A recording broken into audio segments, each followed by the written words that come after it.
오늘 이 새벽 능력과 결과가 전부가 아닙니다 라는 제목을 가지고 말씀을 나누려고 합니다. A.W. 토저 목사님의 저서인 신앙의 기초를 세워라 라는 책을 보면 이러한 글귀가 있습니다. 하나님은 동기보다 행위를 더 중요시하시지 않는다. 말서 좀 그렇죠. 쉽게 말하면 하나님은 동기를 더 중요하게 여기신다, 혹은 하나님은 행위를 더 중요하게 여기지 않는다 라고 생각할 수 있는 글귀죠. 동일한 결과 가운데 더 중요한 가치를 부여하는 것은 다름 아닌 동기입니다. 그래서 때로는 결과보다 과정이 중요한 것이고, 그 과정을 위한 동기, 즉 그 사람의 마음의 중심이 무엇인가가 중요하게 여겨지는 것이죠. 오늘날 우리의 신앙생활 역시 이 동기가 굉장히 중요합니다. 정말 많은 경우 대부분의 성도님들이 오해하고 있는 것이 무엇이냐면, 교회에서 어떠한 직분을 가진 사람이, 또 어떠한 책임을 많이 담당하는 사람이, 교회 안에서 많은 활동을 열심히 하는 사람이 믿음이 좋다라고 생각하는 경우가 굉장히 많기 때문이죠.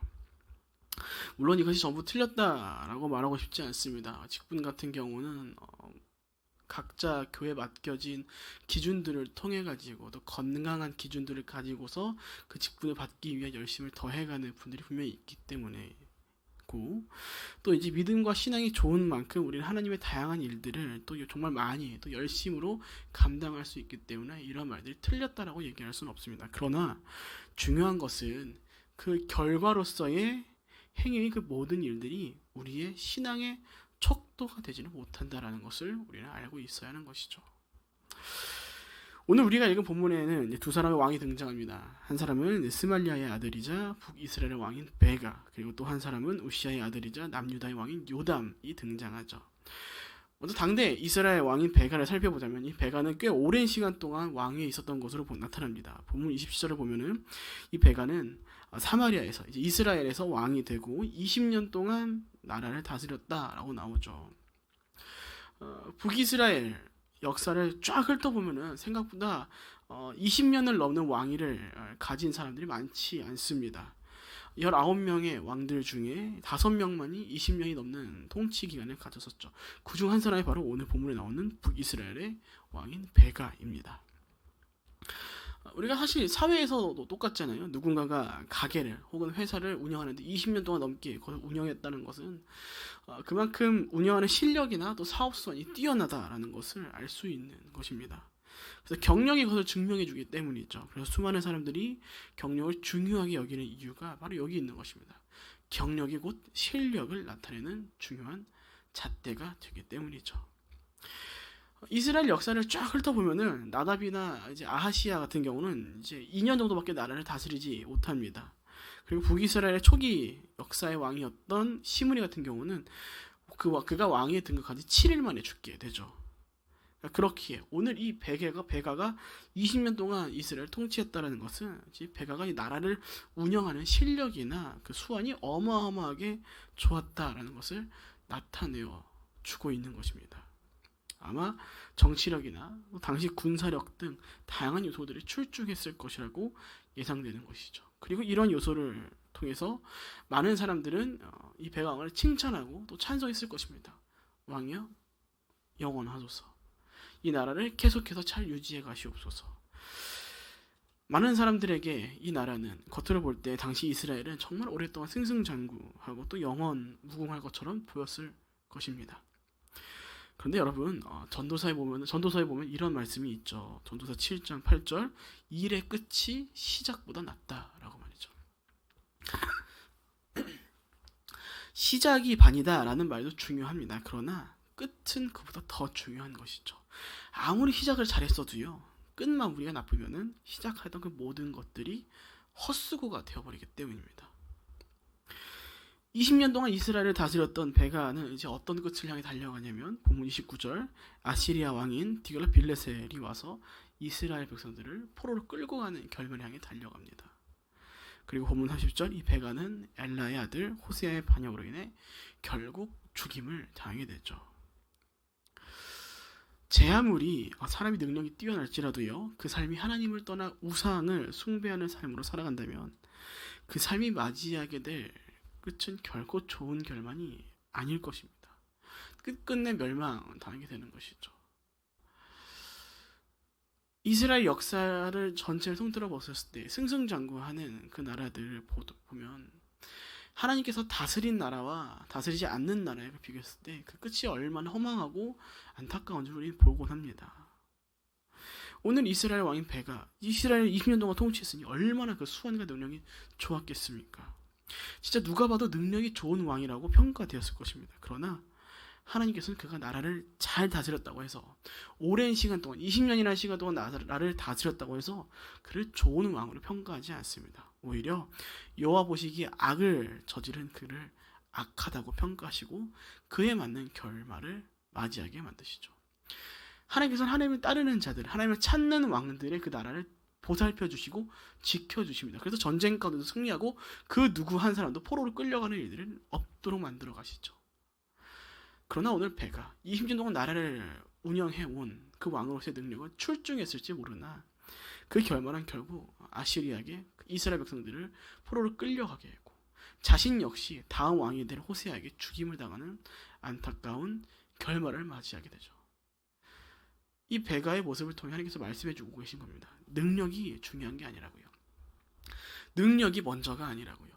아무리 백날 능력이 뛰어난다 한들 하나님을 모르고 하나님을 등지고 하나님을 버리고 우상을 섬기는 자들의 삶은 그 끝은 결국 해피엔딩일 수 없다고요. 그 삶은 결코 온전할 수 없다고요. 그 잠깐의 20년 동안 잘해온 것처럼 보일 수 있겠으나 그 끝은 결코 시작한 것만큼 좋을 수 없다라는 것을 보여주는 거죠. 오늘날 우리가 교회를 다니면서도 우리가 신앙생활을 더하면서 참 많은 분들이 그 능력에 너무나도 많이 집중합니다. 능력 좋은 사람들 물론 좋죠. 능력이 있으면 다양한 것들을 감당할 수 있기 때문에 결코 나쁘다고 얘기할 수 없습니다. 그러나 중요한 것은 그 능력을 갖고 있는 그 사람의 중심이 무엇인가. 그가 진정 하나님을 사랑하고 하나님을 경외하는 자로서 그 삶을 살아가고 있는가를 우리는 잘 기억해야 할 겁니다. 그래서 기준이 없는 교회 가운데 특히나 목회자를 뽑는 가운데서나 직분자를 뽑는 일들 가운데 기준이 없는 건강하고 정말 정결한 거룩한 기준이 없는 교회를 보면은 정말 많이 시끄럽습니다. 정말 누구나 직분을 주는 교회들이 있습니다. 때때로 또 혹은 헌금을 많이 하는 사람에게 직분을 주는 교회도 있습니다. 물론 헌금하지 말라는 소리는 아닙니다. 그러나 우리가 직분을 가진다라는 것은 우리가 어떠한 자리에 위치에 올라선다라는 것은 우리가 하나님 나라를 세워가기 위해서 우리가 허락하신 은사를 사용하는 일들 가운데 거하는 것이지 돈 주고 거래하는 자리가 아니죠. 그러한 일들이 이미 과거부터 계속해서 이어져 왔던 것이죠. 중세 로마 교회만 보더라도 성직을 돈으로 주고 사지 않았습니까? 하나님께서 부름받은 자들이 서 있을 그 자리 가운데 권력이 있는 것을 보고 돈이 오가는 것을 보고 사람들이 그 자리를 돈으로 사게 됩니다. 결과만 본다면 그 사람들이 하나님의 부름을 받은 자로서 그 성직의 자리에 서 있는 것처럼 보일 것입니다. 그러나 그 진실은 돈으로 자신의 욕망을 채우고자 하는 것들로 그 자리를 샀다는 것을 역사가 보여주고 있는 것이죠. 그래서 우리는 기억해야 합니다. 능력이 먼저가 아니다라는 것을 말이죠. 본문 45절과 35절입니다. 요담은 자기 아버지 우시아가 한 대로 여호와 보시기에 올바르게 행동했습니다. 그러나 산당들은 없애지 않았습니다. 그래서 백성들이 여전히 여러 산당에서 제사와 분향을 했습니다. 요담은 여호와의 성전의 윗문을 건축했습니다. 이제 오늘 본문 가운데는 베가와 함께 다른 왕이 유다의 왕 요담이 등장합니다. 그런데 34절을 보니까 이렇게 나와 있죠. 요담은 자기 아버지 우시아가 한 대로 여호와 보시기에 올바르게 행동했습니다. 어떠한 평가가 이루어집니까? 아무래도 이스라엘과는 달리 그래도 다윗 왕가의 사람들인가 생각이 들 정도로 나름대로 이스라엘과 다니는 여호와 보시기에 올바르게 행동했다라는 평가가 나오죠. 심지어 요담은 여호와의 성전의 윗문을 건축했다라고까지 나옵니다. 성전을 건축하고 나서 이스라엘 신앙은 이제 성전을 중심으로 이뤄갔기에 성전과 관련된 무엇인가를 건축한다는 것은 나름대로 신앙의 열심을 더해갔다라고 볼 수 있는 것입니다. 굳이 오늘날 우리의 말로 비교하고 또 얘기해 본다면은 교회 일들을 굉장히 열심히 이뤄가는 성도들의 모습이라고도 할 수 있는 것이죠. 그런데 오늘 본문의 저자는요, 이러한 요담의 신앙의 열심으로 보일 수 있는 이 성전의 윗문을 건축하는 일에 앞서서 우리 가운데 한 가지를 집어 줍니다. 저자는 그러나라는 단어를 시작으로 여호와 보시기에 올바르게 행동했던 요담의 문제에 대하여 이렇게 얘기하죠. 그러나 요담은 산당들은 없애지 않았습니다. 라고 말이죠. 여호와 보시기에 올바르게 했는데 이 산당을 없애지 않는 것이 도대체 무슨 문제인가? 라는 질문을 우리 던져볼 수 있을 것입니다. 사사기를 보면 한때 이스라엘 백성들도 산당을 짓고 또 그곳에 하나님을 예배했던 적이 있었습니다.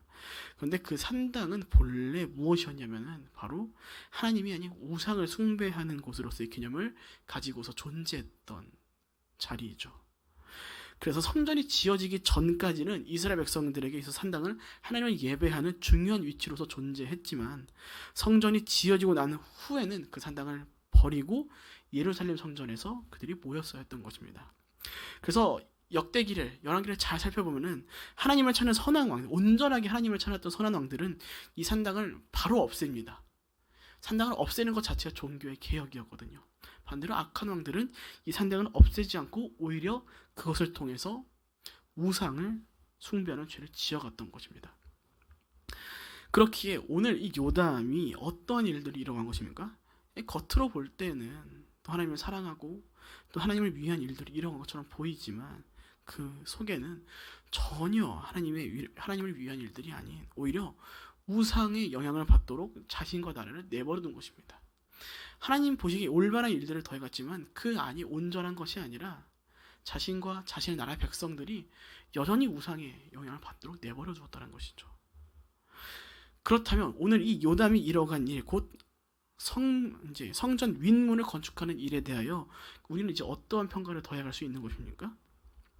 이런 일들을 몰랐다면 와 정말 이 사람 대단하다.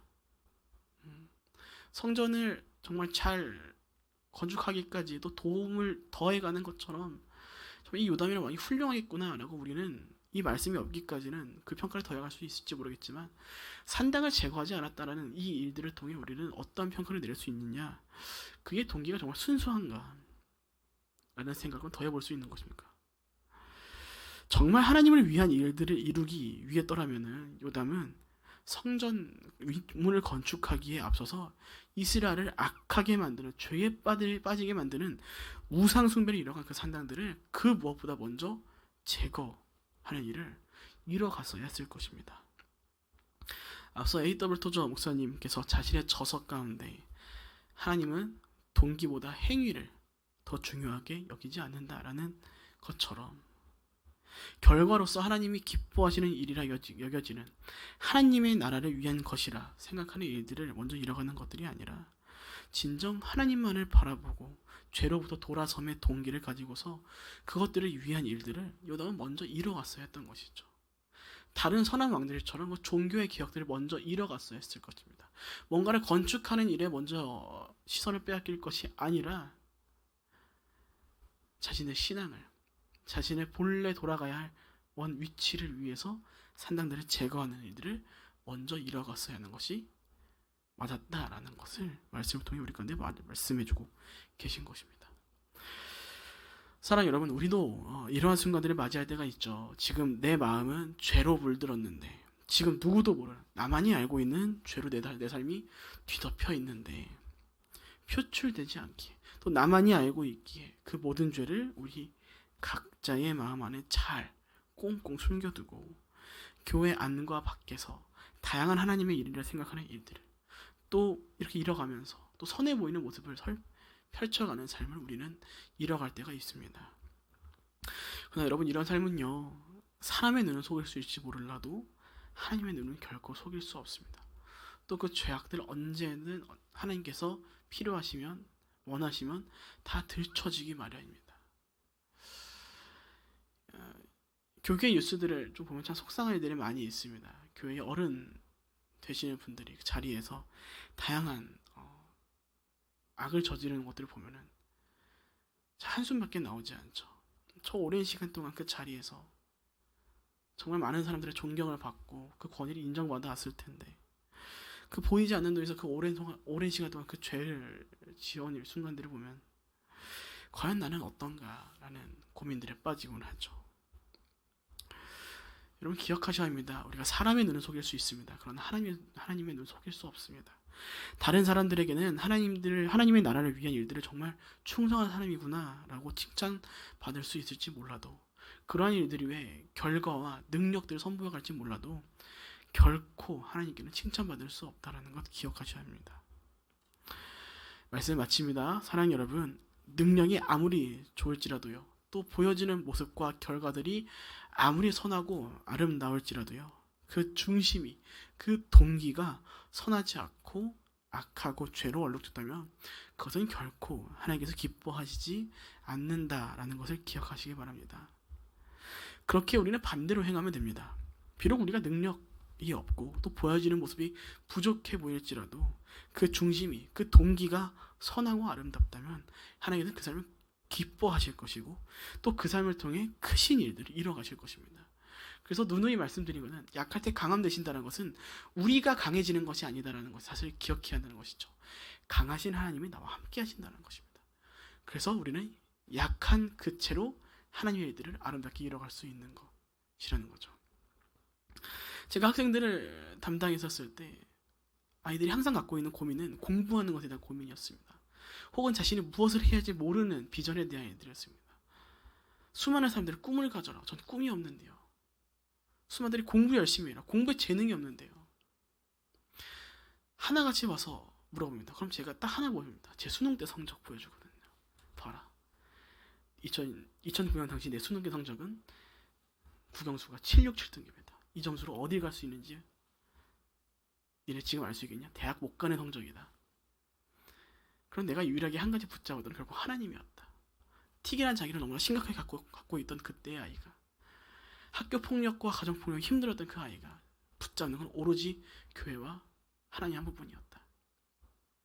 그 아이가 시간이 지나 지금 이 자리 너희 앞에서 말씀을 전하고 있다. 걱정하지 말아라. 너희 가운데 필요한 건 능력이 아니고 너희 가운데 커 보이는 결과가 아니다. 너희가 하나님 먼저 찾는 것들이 더 제일 중요하다. 그 삶을 하나님 결코 포기하지 않는다. 제가 부모님들이 항상 얘기했거든요. 걱정하지 마시라고. 물론 그렇게 얘기하나 걱정 안 될 건 아니죠. 그러나 믿으셔야 한다고. 하나님은 하나님을 찾고 하나님 믿는 자들을 결코 포기하지 않는다고. 수능이 전부가 아닙니다. 부모님, 집사님, 권사님 괜찮습니다. 우리 아이 믿어주셔야 해요. 아이가 이렇게 열심히 신앙생활하는 모습을 보고 믿어주시고 기도하셔야 한다고. 감사하게도 그렇게 기도했던 아이들이 각자 길을 잘 찾아가는 모습들을 때또 연락을 받곤 하죠. 그렇게 여러분 기억하시기 바랍니다. 우리에게 중요한 것은 선한 우리의 중심입니다. 약한 자를 세워가실 것이고 아무리 좋은 능력으로 이뤄갈지라도 하나님께서 말씀하신 거죠. 예수께서 말씀하신 것처럼 약한 자들을 세워 강한 자를 부끄럽게 하시는 그 말씀들을 바로 우리를 통해 이뤄가실 거라는 사실을 말이죠. 부디 오늘 말씀을 기억하시면서 우리가 보여지는 능력과 그 결과에 치중하는 삶이 아니라 그것을 이뤄가는 우리의 삶의 중심이, 그 동기가 거룩해야 함을 기억하시며 오늘도 우리가 약하지만 우리를 강하게 하실, 강함 대신 하나님께서 우리와 함께 하실 것을 기대함으로 우리가 거룩하게 약하지만 우리를 인도하실 하나님을 믿고 의지하며 살아가시는 저희 여러분 모두가 되시길 주님의 이름으로 축복드립니다. 아멘. 기도하겠습니다. 살아계신 하나님 아버지, 세상의 가치관들은 우리 가운데 계속해서 능력과 결과가 전부다라고 이야기하며 우리를 유혹해 갑니다. 때때로 우리는 그 유혹에 속아 넘어 하나님을 등지고 우리 능력을 쌓기 위해 몸부림쳤으며 좋은 결과를 내기 위해 때로는 선한 마음을 가지고 그 삶을 살아가는 것이 아닌 악한 동기와 거룩하지 않은 마음을 가지고 그 삶을 살아갔었던 우리의 순간들이 있음을 고백하며 기도합니다. 주님, 원컨대 우리가 오늘 하루를 살아갈 때 동기와 우리가 결과와 능력에 집중하는 삶이 아닌 선한 동기를 가진 그리스도인으로서의 삶을 다 살아낼 수 있길 소원합니다. 그 선한 마음을 지닌 자들을 향하여 하나님께서 그 삶을 인도해 가실 것이고 우리 가운데 허락하신 그 은사를 아름답게 사용할 순간들을 더해 가실 것으로 믿고 우리가 오늘을 살아가길 원하오니 아버지, 우리의 생각과 마음을 지켜주시옵고 그 무엇보다 우리가 말씀의 인도함을 받아 오늘도 거룩하게 살아가는 자들이 될 수 있도록 인도하여 주시옵소서. 주님, 이 시간 원컨대 주의 말씀을 듣고 오늘 하루를 살아가기 원하는 이곳에 모인 모든 주의 자녀들을, 주의 백성들을 그 삶을 인도하여 주시고 그 사람한테 필요를 더해 주시며 복을 더해 주시기 소원합니다. 아버지, 우리가 주의 인도함 없이는 결코 살아갈 수 없습니다. 잠깐은 잘 살아가는 것처럼 보일 수 있습니다. 한 20년 정도는 오늘 베가와 같이 잘 이뤄간 것처럼 보일 수 있을 것입니다. 요담과 같이 다른 사람의 눈에는 훌륭한 것처럼 보일 수 있을 것입니다. 그러나 우리가 주의 인도함 없이는 결코 그 삶이 온전해질 수 없기에 아버지, 우리가 다른 것에 속지 아니하고 다른 음성에 귀 기울이지 아니하고 오직 주의 말씀을 따라 거룩을 향해 달려갈 수 있는 우리가 될 수 있도록 인도하여 주시옵소서. 그렇게 오늘도 우리의 삶을 인도하실 것을 믿고 감사하며 살아계신 예수님의 이름으로 기도합니다.